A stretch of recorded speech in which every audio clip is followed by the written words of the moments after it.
Nandito ngayon ang The Philippine News sa Madrid, kung saan nandito yung rebulto ng ating pambansang bayani na si Gat Jose Rizal.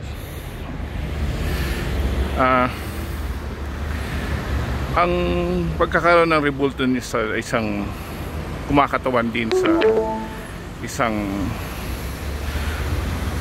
naging mahabang relasyon ng Pilipinas sa Spanya. At kung suriin, si Rizal ay nag-aral dito at di pa pang mga bayani ng Pilipinas. Nakakalungkot lang, of course. Alam natin na ang mga gobyerno rin ng Spanya ang siyang nagpapatay kay Rizal, no? Dahil ang pakiwari nila, si Rizal ay hadlang sa kanilang impluwensya para sa Pilipinas, no? Kaya kung susuriin natin, malaki talaga yung maraming mga Pilipino nagtatampo sa ginawa nila sa ating pambansang bayani.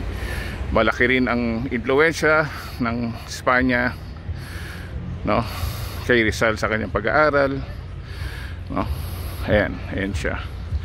I-close up lang natin, no?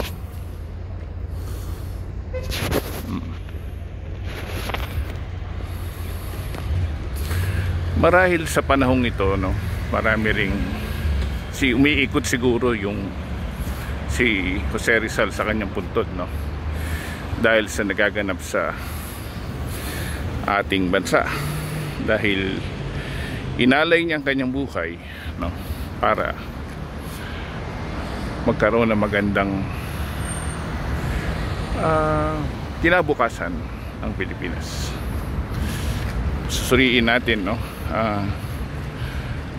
marami ring mga bayani ang nagbuwis ng kanilang buhay, no, dito para sa atin. Subalit kung titingnan natin, no, ano ba yung pagtataksil na ginagawa ng mga kasalukuyang nakaupo sa ating bansa, no? Alam natin yan, no, na panahon ni Duterte masyado tayong binenta sa China, no? Yan espihado magagalit ang ating pambansang bayani. Si Rizal ay hindi rebelde kundi isang reformist, no? Hindi siya nag-advocate ng revolusyon kundi pagbabago, paggalang sa Pilipino, paggalang sa karapatan ng bawat mamayan, paggalang sa kalikasan, paggalang sa pamilya, paggalang sa kalayaan at pagpapahayag. Ito ang tunay na diwa ng kanyang pinaglalaban. Ang sabi nga ni Rizal, no, ang kabataan ay siyang pag-asa ng bayan, no? Malapit na naman ang eleksyon 2028 at alam natin na maraming mga nagnanais na bumalik sa pwesto, no? At kung napansin din natin yung nakaraang protesta, no, sa korupsyon, laban sa katiwalian, ay talagang pinangunahan ng mga kabataan. Sila rin mismo ang nagpabago ng takbo ng mga umupo ng mga senador ngayon, no?